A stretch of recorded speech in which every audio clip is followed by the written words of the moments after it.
Ayer veía la televisión con mi señora, a las 3:30, a las 4, reproducen la tertulia de la mañana y me hacía mucha gracia. La verdad es que yo estoy en un momento felicísimo de mi vida. O sea, a mí me produce todo esto que estoy viendo, cómo se pelean, las discusiones, etcétera, los problemas que tienen los gobernantes, me produce un enorme regocijo, porque veo que es una ilustración, una prueba contundente de todo lo que el análisis pone de manifiesto. Pero decían los tertulianos, estaban viendo si tenía alguna validez la promesa de uno de los candidatos, no voy a decir nombres, de que va a reducir los impuestos en todos los tramos 2 puntos. Además lo dice por segunda vez después de haberle incumplido o mentido en las anteriores elecciones, ¿no? Y entonces uno de los tertulianos decía, bueno, no, es que, perdón señores, no le critiquéis, es que estamos en periodo electoral y en periodo electoral se sabe que todos mienten. A mí me gustaría hacer una digresión moral sobre la democracia y la mentira. Una sociedad basada en el mal, la democracia y la mentira, es una sociedad condenada a desaparecer o diluirse. Una religión basada en un rey que tenía ganas de echar un polvo y que además se casó 8 veces es un chiste. Pues lo mismo pasa, estoy haciendo una referencia a Enrique VIII, que se me acaba de ocurrir, por cierto. Lo mismo pasa con el caso de la democracia. Un sistema que se basa en que todos somos conscientes de que nos engañan. Lo sabemos y además queremos que nos engañen y nos dejamos engañar en una inmensa borrachera de mentira generalizada. Y luego, además de que vamos a protestar en su caso, y si hace falta, como en Francia, paralizando el país, porque la mentira que yo pensé que tú ibas a decir, que yo sabía que era mentira y que es un engaño, no se cumple, es una sociedad condenada al fracaso. Es una sociedad enferma. Y es curioso, porque también leía y escuchaba, en el debate decía que es que además había una gran amenaza hoy en día para la democracia. Decía que el populismo rampante y creciente es una amenaza tremenda para la democracia. Y también me producía cierta sorna y risa esta afirmación. ¿Cómo que el populismo es una amenaza para la democracia? Es que la democracia en sí misma se basa en el populismo. Es que las diferencias...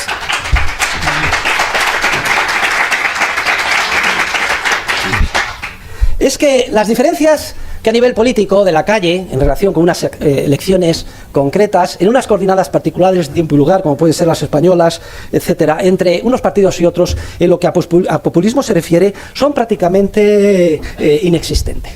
Es decir, hay un pensamiento único, socialdemócrata, que nos ha prometido que desde el nacimiento hasta la tumba papá Estado se va a ocupar de nosotros.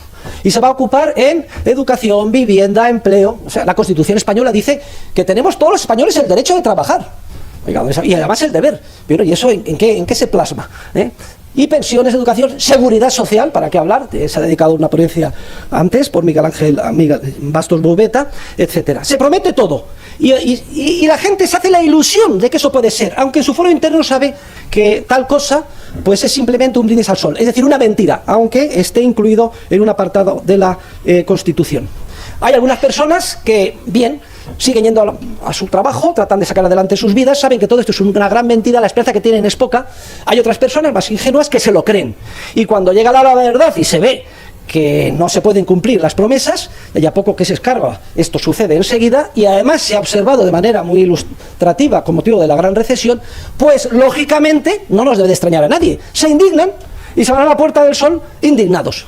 Los indignados y los llamados populistas son los hijos naturales y legítimos del pensamiento único socialdemócrata y del sistema democrático que nos rodea. Y esto quizás es un caso paradigmático analizar la relación que hay entre voy a tener que dar nombres, no voy a tener más remedio, entre el PSOE y Podemos, o Unidos Podemos. Porque si ustedes analizan la situación desesperada del PSOE en este momento, es porque ha quedado en evidencia.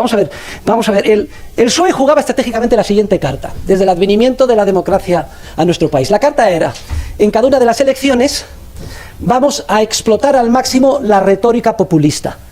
Y eso es lo que han hecho en todas las elecciones. La retórica de ricos contra pobres, la retórica de miedo, guerra civil, la retórica de derechona, la retórica... Y entonces España es un país mayoritariamente de izquierdas. No, es que la socialdemocracia tiende, la democracia, a corromper a la mayoría de los ciudadanos. Y esa mayoría es la que entraba al trapo de esa retórica populista que constituía el corazón o la esencia de todas las campañas electorales del PSOE. Luego llegaba la realidad. Y la dura realidad es que hacía una política de centro-izquierda, una política más o menos de statu quo. Hombre, de vez en cuando desaparecía alguien debajo de unos sacos de cal, etcétera, pero no lo he dicho yo, lo ha dicho un distinguido miembro del Parlamento, pero bueno, era básicamente una política de centro-izquierda relativamente consensuada, constitucional y constitucionalista. No solo de centro-izquierda, incluso liberal en muchas ocasiones. Es que había una rama ilustrada de liberales dentro del PSOE. Yo he hablado con ellos, he conocido a muchos, empezando por Boyer, los Mafo, etcétera. La verdad es que la hipocresía era rampante. Bueno, vosotros, los demagogos, ganarme las elecciones engañando a la ciudadanía, pero luego dejarme a mí, que soy el tecnócrata liberal, llevar las cosas por el buen camino. Eso era más... Y de hecho, por ejemplo, el único partido político que ha abolido el impuesto de patrimonio en España ha sido el PSOE de Zapatero. Yo bromeando decía en muchas ocasiones en mi familia, añoraremos a Zapatero por liberal, y es exactamente lo que ha terminado sucediendo. Ahora, ¿qué? ¿Por qué ahora está con el pie cambiado y está en una situación angustiosa el PSOE? Pues porque ha quedado en evidencia. Es decir, esto se puede engañar a la ciudadanía una vez, otra vez, pero no siempre. Y sobre todo ahora, después de la gran recesión que ha quedado en evidencia, que el estado del bienestar es una mentira y que no se puede financiar, pues hay una parte muy importante de gente que dice, oye, puestos a demagogia y a promesas, preferimos a un señor con coletas, que además es mucho más radical, mucho más inteligente, y además que dice que va a cumplir lo que hace. Y ahí le pilla con el pie cambiado al PSOE. He puesto el ejemplo del PSOE en España, pero ha sucedido lo mismo, por ejemplo, en Grecia, etcétera. En pocas palabras, los llamados populistas hoy en día son los hijos naturales y legítimos de la socialdemocracia. Entendido por socialdemocracia el pensamiento único, socialdemócrata, tanto del Partido Popular como del PSOE. Y esto de que los populistas son los hijos naturales de la democracia es algo que podemos observar en todos los países. Vamos a ir a Venezuela, porque parece ser que es la quinta esencia del populismo.